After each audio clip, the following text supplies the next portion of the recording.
Hello, thank you for joining me for episode 4 of my design education series.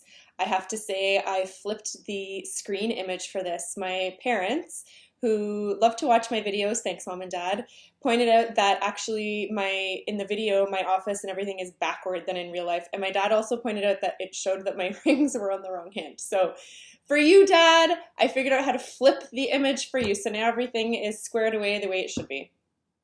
Moving on, I'm today talking about the interior design process. I know the process my office uses is very typical to what a lot of other interior design firms use. Also, my colleagues in the industry who are architects and decorators tell me their process is almost exactly the same. So this is a good foundation for you to know what to expect when working with a design professional. Like all my videos in this series, I'm prefacing this video with saying you should have gone back and watched the previous videos. All of these things are sequential that I talk about. So if you pick up in the middle, some things I say may not make sense if you haven't watched previous videos. So go back and do that. Okay, so you're going to contact your design professional in videos series 1 through 3. I've taken you through how to find the right person for you, how to internet creep them, how to do your homework and prepare for contacting them. So now you're going to contact them. So when someone contacts our office, the first thing they get is a lovely little email saying thank you for contacting us, or they get a phone call saying we would like to send you our questionnaire. The questionnaire we send by email is a 10-question questionnaire. We use SurveyMonkey, and it allows us to gather more information from our client. If the person has not already done the homework I mentioned in episode 3, this is going to force them to do it. So we have some concepts of loose scope of work, budget, timeline, likes, dislikes, all the stuff that I've talked about in my previous videos. Now that we've ensured everyone has done their homework, we move on. Do the answers to these questions work with our internal office criteria? Does the timeline work with our project schedule? Is the budget realistic for the loose scope of work? We book a phone call with you, we talk about a few of these things over the phone, and then we start with our step 1. Step 1 is the meet and greet, also known as a discovery meeting. We meet in person, this is free of charge.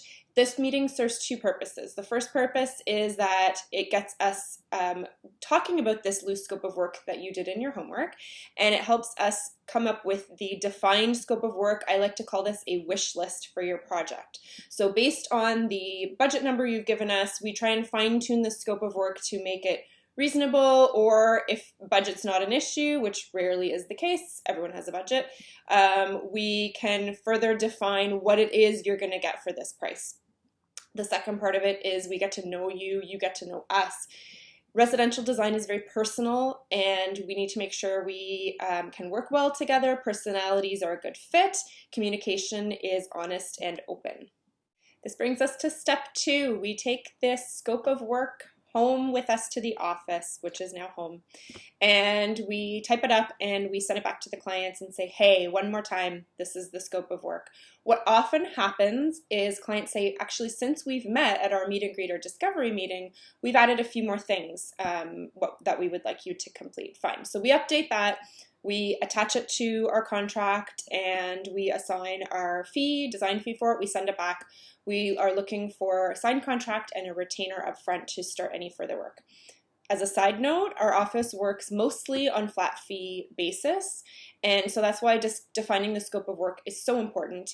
And our payments are structured depending on the size of the project, the timeline, etc. We take the overall fee for the project and we break it down into milestone payments throughout the project.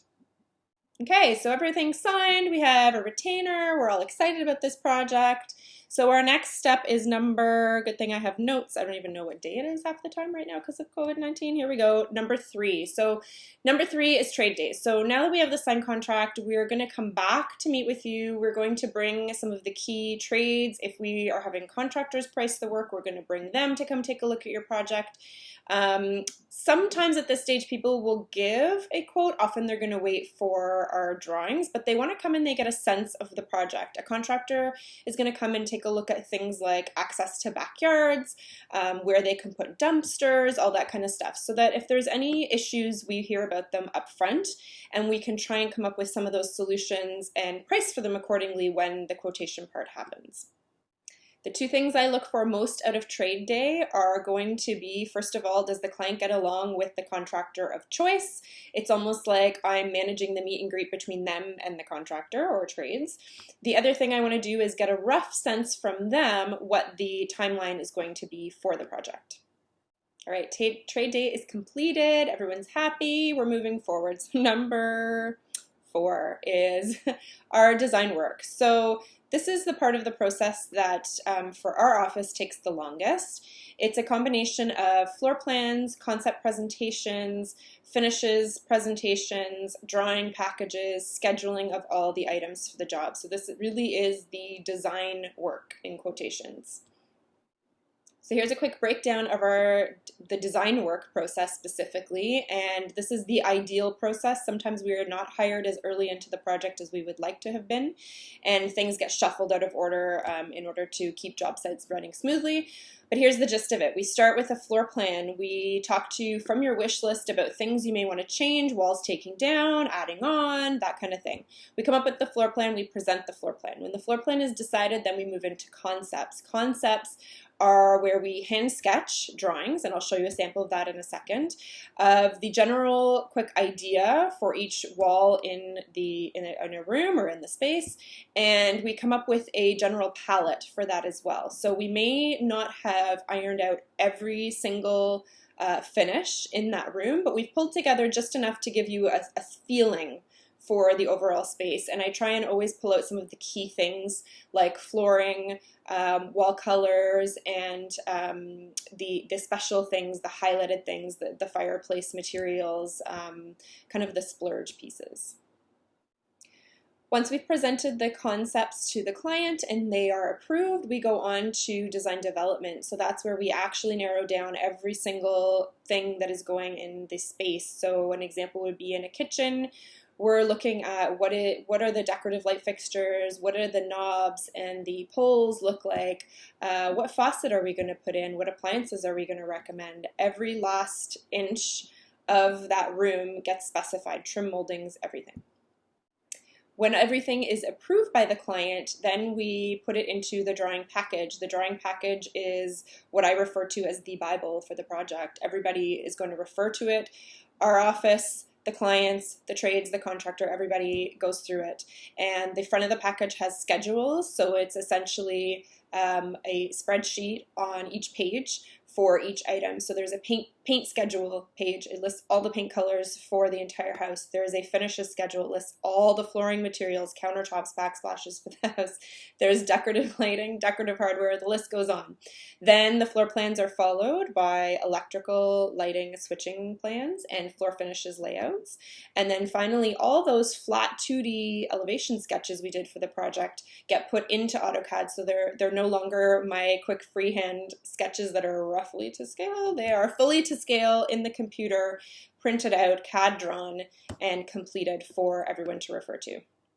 Okay, so number 5. So number 5 is construction starts, and this is obviously ideally, please hire your design professionals early. As soon as you think you're going to need somebody, start talking to people.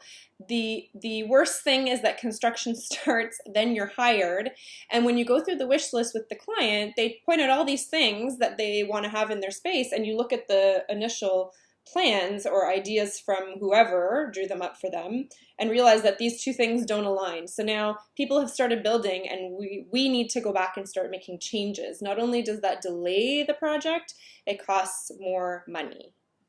Hire early. Construction starts.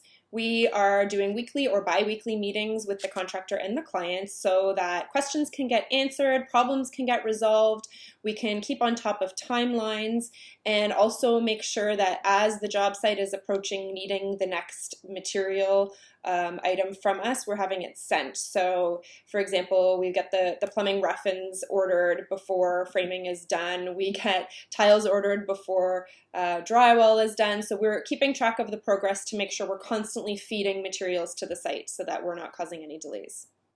So step 6 is obviously procurement, and it starts pretty soon after construction starts. We're placing all the orders, we're arranging deliveries, we're checking that everything we ordered was picked properly, delivered properly, labeled properly, because unfortunately that doesn't always happen, and we're resolving any issues before the trades show up to actually install those pieces. After the trades have installed all the hard finishes, it's our job to have the installation days for soft furnishings or decorative items. This is all the area rugs, furniture, draperies, having the decorative lights installed by the electrician, all of those things. We like to style the project as well. So if the homeowner has moved in, we like access to, their collection of artwork, books, sculptures, all those types of things, so we can stage it and set it up so that it looks, in keeping with the concept for the house. Final step 8 is photography day, and this is probably the favorite step for me. We bring in our photographer at no charge to our client, and we take pictures of their house. Usually we do the styling on our own, although we have before brought in a third-party stylist to help us out. In a larger project or a project where it's a quicker timeline, usually we ask for 1 day of photography. Larger projects are usually 2, can be 3. And we bring in fresh flowers, we move things around to get the best shots we can from all angles of the house. But most importantly, at the end, we share these photos with our clients. They get to keep them, and it's a reminder of how their house looked when it was first done and completed. For me, the biggest compliment is going back into a client's house months or years after the photo shoot and walking in and seeing everything is exactly the way it is, with maybe the exception of fresh flowers aren't there.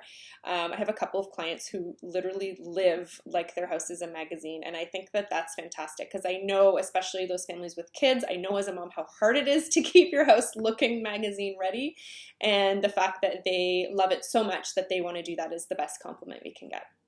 To show you some examples of our concept sketches, I'm going to show some of those here now. For each one I'm showing, I'm also going to show you the after photo done by the professional photographer. You can see that the overall concept is the same. Some of the minute details have changed, like decorative lighting, hardware choices, that kind of thing. Enjoy. Back in a second.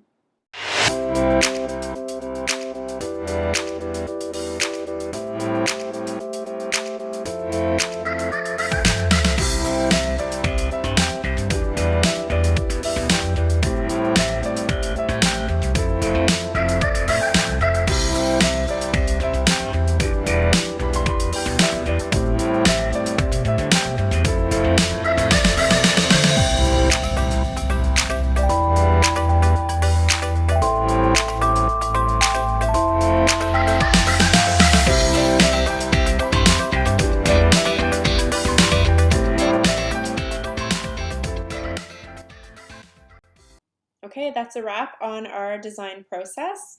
Please come back next week. Next week's topic was actually by request of one of my followers on Instagram, and that is how to do kid-friendly design affordably. So check in next week for that video.